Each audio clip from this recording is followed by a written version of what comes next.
A child's death is not in the natural order of life. We are not supposed to bury our children. But when this happens, a parent can often feel guilty. And the reason for the guilt is that the number one role, the most important role for a parent is to protect their children. And when a child dies, the parent can often feel like a bad parent. A parent can often feel like there must have been something they could do, there should have been something they could do, there could have been something they could do.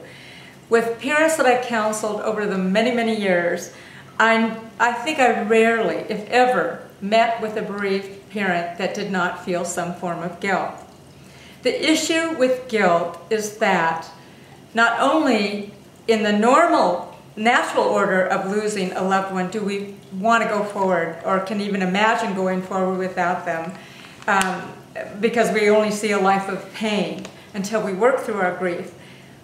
But with a bereaved parent, we often feel, because of the guilt, that we deserve the pain, that all the sadness we feel, the depression we feel, is well-deserved because we were the bad parent that didn't protect our child from death. One of the best ways we can honor our child is to learn to forgive ourselves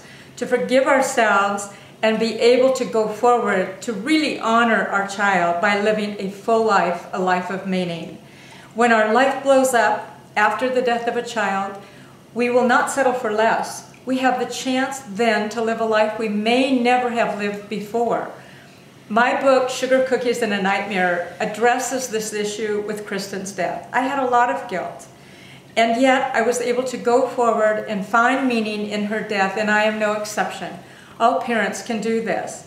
And we do this by looking at what was given to us in that child's life and not what was taken from us.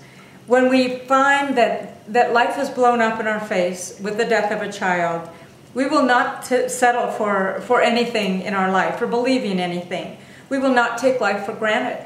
We will only put the pieces back together in our life that give our life meaning.